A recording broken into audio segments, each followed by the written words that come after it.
Start. Hello everyone, तो आप देख रहे हैं द गॉड परसूट और मेरे साथ हैं मेरे बहुत ही ख़ास, हालांकि वो मेरे पापा की उम्र के हैं लेकिन मैं उन्हें दोस्त ही समझता हूँ, अफजल भाई।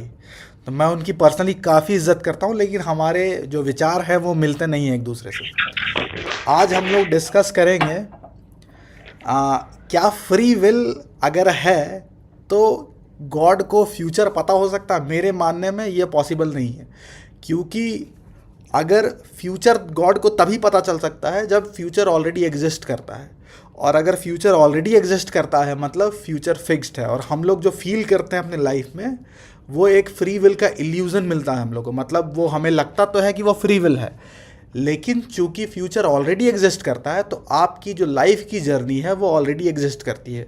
और एक डीवीडी कैसेट की तरह आप बस इल्यूज़न में है कि आप चॉइसेस ले रहे हैं, लेकिन जो स्क्रिप्ट है वो डायरेक्टर के द्वारा, दैट मीन्स गॉड के द्वारा पहले से ही फिक्स्ड है। तो आपके पास कोई फ्री विल नहीं है। इससे और भी प्रॉब्लम्स आते हैं जिसे हम लोग अभी डिस्कस नहीं करेंगे, लेकिन इस पे मैं अफजल भाई का जवाब जानना चाहूँगा कि वो कैसे इसे रिकंसाइल करते हैं, क्योंकि मैंने वाजदी साहब के लगभग 4 से 5 वीडियोस देखे। वो एक ही बात को हर वीडियो में रिपीट करते हैं और उस बात से इस सवाल का जवाब तो नहीं मिलता है, एटलीस्ट मेरी नज़र में। तो अब अफजल भाई आप बोलिए, मैं सुनूंगा आपको। एक्चुअल में बिलाल भाई, मैं आपका नाम टोनी भाई एक्चुअल में मैंने एक्चुअल में सोचा था कि हम लोग अब आज जो डिस्कस करेंगे तो हम लोग ये डिस्कस करेंगे कि ये जो आप लोग अपने आप को एथिस्ट कहते हैं, हेलो, तो ये आप लोग एथिस्ट हैं भी या नहीं, मैं सोच रहा था कि इसके ऊपर डिस्कस करेंगे। और ये फ्री व्हील वाला टॉपिक थोड़ा सा और मतलब एक नेक्स्ट एपिसोड में हम डिस्कस करते तो ज़्यादा बेटर रहता, क्योंकि उसमें ज़्यादा दलाइल देता। ठीक है लेकिन अब ठीक है, आपने तो देखिए अफजल शेयर भाई, किया इसी को डिस्कस कर लेते हैं, लेकिन इसमें कुछ ज़्यादा डिस्कस करने के लिए है नहीं। देखिए, आप नहीं, मेरे पे इसमें कोई डिस्कस भी करने के लेबल लिए लगा दें, बहुत मुझे उससे कोई फ़र्क नहीं पड़ता। मतलब आप मेरे को एथीस्ट बोल लें, एग्नोस्टिक बोल लें, स्केप्टिक बोल लें, नो नो रैशनलिस्ट बोल लें, नेचुरलिस्ट बोल लें, ये सब लेबल्स हैं, मुझे इससे कुछ खास फ़र्क नहीं देखिए पड़ता। देखिए, नाम आप बताते हैं ना अपना, तो हम तो उसी नाम से आपको बुलाएंगे ना, कि जिस जो आप बताएंगे। जो लोग अपनी तरफ से दूसरों के नाम रखते हैं वो तो गैर इखलाकी हरकत होती है, कि मतलब आप अपने आप को कुछ और कह रहे हैं और मैं जबरदस्ती आपको कुछ और कहूँ, वो तो एक गलत बात होती है। मतलब वो इखलाकी पहलू इसकी इजाजत नहीं देता हमको।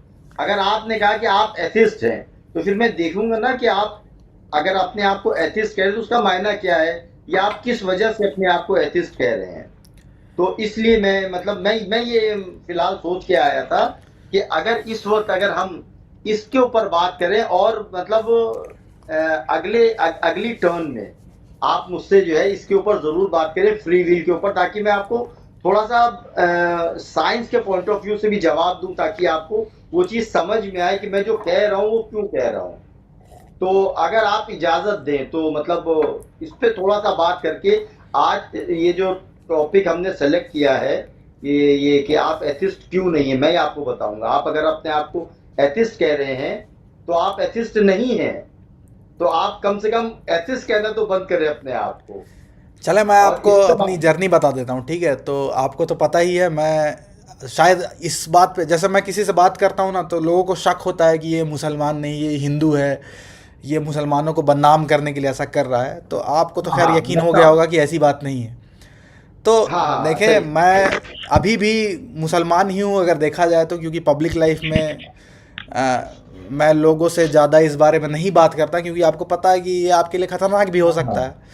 बिल्कुल बिल्कुल बिल्कुल। तो देखें, बचपन में मैं भी नमाज़ें पढ़ता था, कोशिश की 5 वक्त नमाज़ पढ़ने की भी, कभी मैंने 5 वक्त का नमाजें नमाज़ तो नहीं आप पढ़ा। आज भी पढ़ते हैं। नमाज मैं आज भी पढ़ता हूँ ऑफ कोर्स, कभी कभार, लेकिन अब वो जो बचपन में फीलिंग आती थी वो फीलिंग अब ख़त्म हो चुकी है। तो हाँ नहीं नहीं, जो जो रेगुलर नमाज पढ़ते हैं ना उनको भी फीलिंग नहीं आती। लोग बरसों से नमाज पढ़ते हैं और बेसोचे समझे पढ़ते हैं, इसलिए फीलिंग नहीं आती है। तो बचपन में जब मैं नमाज़ पढ़ता था तो मैं जेन्युइनली लगता था कि कोई मेरा देखने वाला है, कोई मेरा टेक केयर कर रहा है। मैं जब एग्ज़ाम देने जाता था स्कूल में तो मैं अल्हम्दुलिल्लाह पढ़ता था, दरूद शरीफ पढ़ता था, उसके बाद 3 बार पढ़ के फूंकता था, फिर क्वेश्चन पेपर खोलता था। मेरी हाँ माँ हाँ। और चाची ये सब बात बताती थी, ऐसे करोगे तो एग्ज़ाम अच्छा जाएगा, ठीक है। लेकिन जैसे जैसे मैं पढ़ता गया और भी लोगों को पढ़ता गया, बाहर के ऑथर्स को पढ़ता गया, और इन सब आपका माइंड जब शिफ्ट होता है उसमें बहुत बड़ा सिग्निफिकेंट योगदान मूवीज़ का भी होता है, पॉप कल्चर का। तो जितनी मूवीज़ मैंने देखी, और मैं दुनिया भी घूम चुका हूँ, लगभग मैं 10-15 कंट्रीज़ घूम चुका हूँ, तो बाकी लोगों का कल्चर जब मैंने देखा, तो मुझे लगा कि हम लोग जो भी मानते हैं वो कुछ स्पेशल नहीं है। और बचपन से हमें सिखाया जाता है कि गर्व करो कि तुम मुस्लिम हो, और मैं अपने दोस्तों के साथ भी देखता हूँ कि गर्व करो तुम हिंदू हो, फलाना हो, ढिमकाना हो। लेकिन जब मैं दुनिया में देखा बाकी लोगों को, तो मुझे गर्व करने जैसी कोई बात लगी नहीं इसमें। और ना ही मुझे इस्लाम या मेरा कल्चर कुछ एक्सक्लूसिव लगा। मुझे लगा ये वैसे ही है जैसे हर जगह हर कौम के लोग अपना कल्चर और रिलीजन बना लेते हैं। तो फिर हाँ ठीक है। उसके उसके बाद धीरे धीरे मुझे जिन जिन्नात और ये इन सब से भरोसा उठता गया कि सुपर नेचुरल कैसे कुछ हो सकता है, फरिश्ता कैसे कुछ हो सकता है। फिर मुझे समझ में आया फिलोसॉफी का एक प्रिंसिपल जिसे बोलते हैं प्रिंसिपल ऑफ डाउट। मतलब आप कोई भी बात को ऐसे ही मान नहीं सकते। मतलब अगर हमारे अब्बा भी बोलेंगे कि बेटा देखो मैंने फरिश्ता देखा है, तो मैं उनकी बात नहीं मान सकता हूँ, ठीक है। तो ठीक है। सिर्फ गवाही पे मैं जादुई बातों को नहीं मान सकता हूँ, क्योंकि साइंसी बुनियाद यही होती कि जब तक आपको उस लेवल का एविडेंस ना मिल जाए। और मैं आपको बता ही हम्म, चुका हूँ कि हम इतनी बहस करते हैं, लेकिन आपको भी पता है और मुझे भी पता है कि जादुई चीज़ें, रूहानी चीज़ें या सुपर नेचुरल चीज़ें, इनका सबूत देने का कोई तरीका नहीं, ये सिर्फ अकीदे की बात है। तो ठीक। धीरे धीरे जब मैं पढ़ता गया तो मुझे ऐसा समझ में आया, मेरा विचार अभी ये है कि ये जो अकीदा वाला कॉन्सेप्ट है ये मुझे सही नहीं लगता है। अकीदा तो आप कुछ भी रख सकते हैं। तो इसीलिए मुझे ये बात यकीन हो गया कि जो भी हम लोग यकीन करते हैं बचपन से, वो तो खैर एक मिथिकल बात ही है। ये मेरा बिलीफ सिस्टम है, आपको बता, मैं इस बात को साबित नहीं कर सकता हूँ, ठीक है। ये मेरा मानना है, ये मेरा पर्सनल मानना है कि जो भी अब एज अ आप मुस्लिम। हाँ। आप बिल्कुल सही पॉइंट पे आ गए कि आप ये साबित नहीं कर सकते, है ना।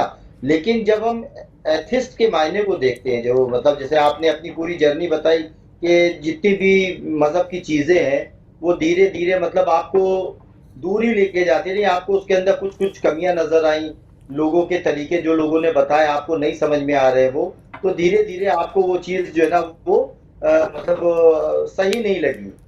तो आप उससे दूर होते गए और कुछ सवालों के जवाब ना मिलने पर भी आदमी दूर हो जाता है।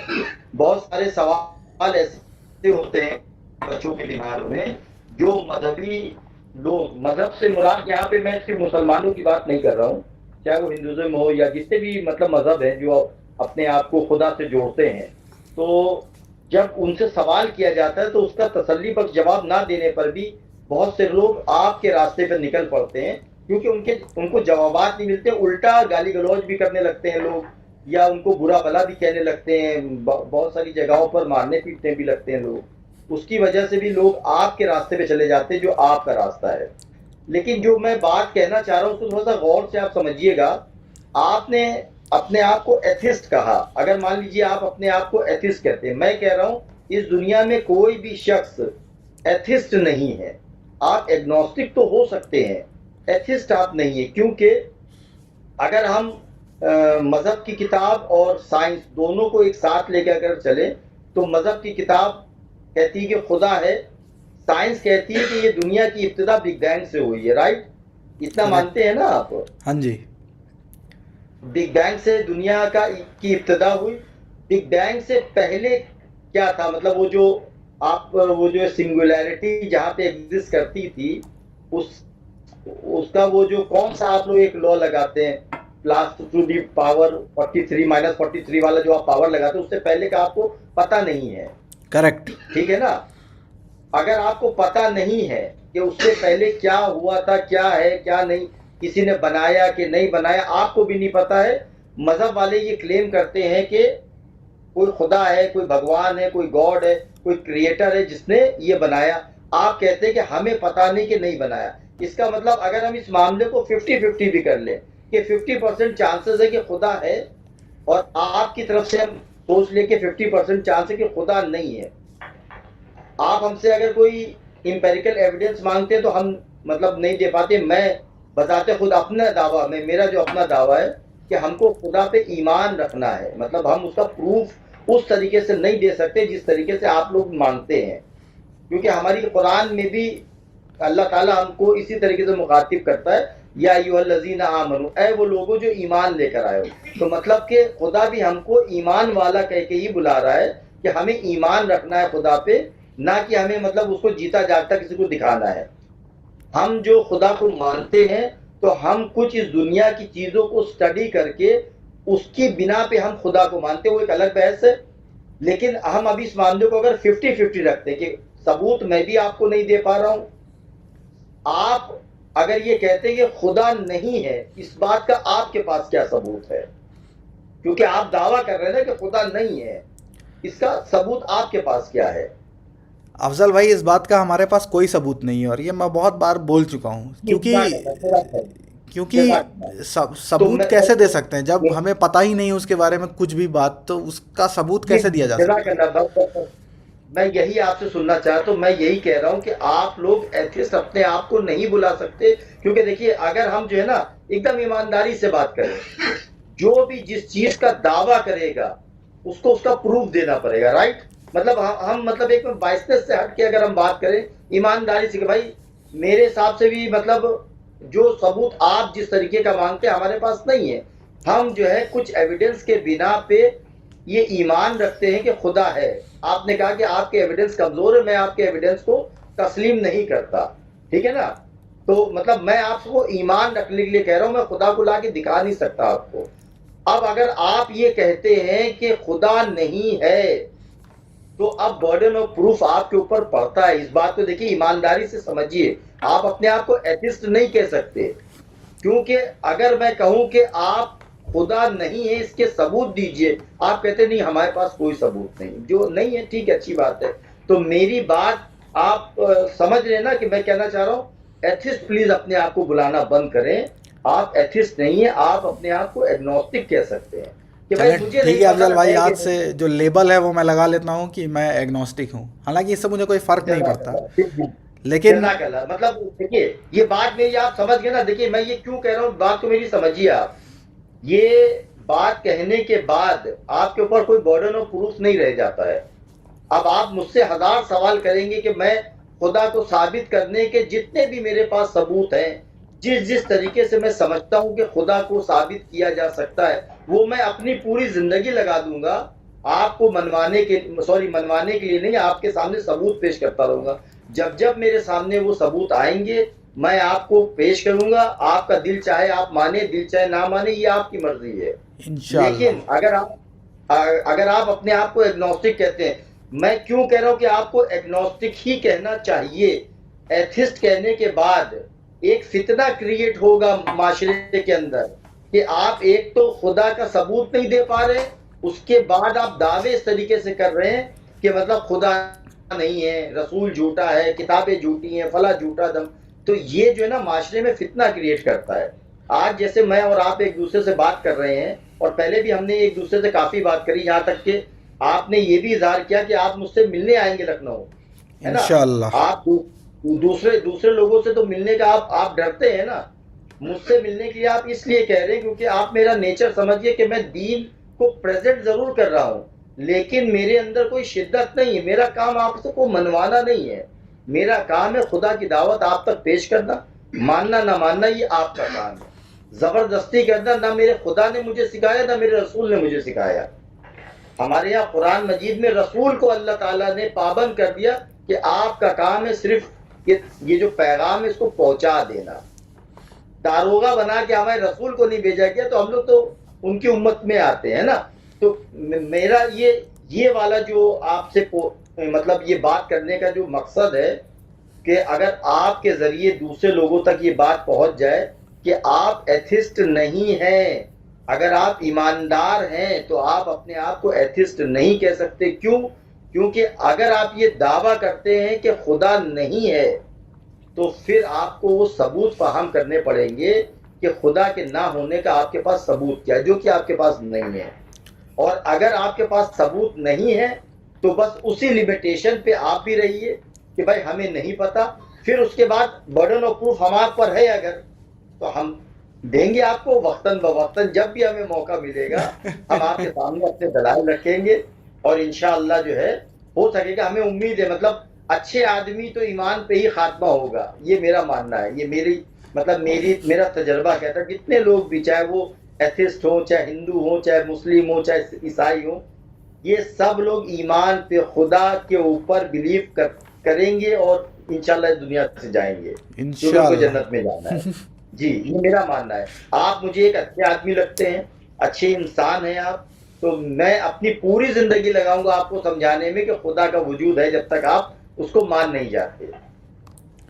अब जो जो आपने फ्री विल वाला जो टॉपिक आपने छेड़ा, उसके लिए आप मुझे एटलीस्ट एक दिन का समय दीजिए, ताकि मैं उसको थोड़ा सा स्टडी करके, ताकि मैं आपको वो जवाब दूं जो थोड़ा सा सुनने में आपको अच्छा लगे और तसल्ली बख्श जवाब होना चाहिए वो। तो मैं थोड़ा सा एक दिन का समय लूंगा आपसे, इंशाल्लाह जो है हो सकेगा तो कल आप आते हैं इसी टाइम, या 3 बजे 4 बजे, जब भी आप फ्री हो तो आप बताइएगा, तो इंशाल्लाह फिर उस पर बात करते हैं। ठीक है अफजल भाई, कल बात करते हैं इस बारे में फिर। तो आज हम लोग ये चलिए, कॉल को यहीं पर ख़त्म करते हैं। हाँ चलें, हाँ, जी जी जी, अस्सलाम ओके, वालेकुम। जज़ाकल्लाह जी, वालेकुम अस्सलाम।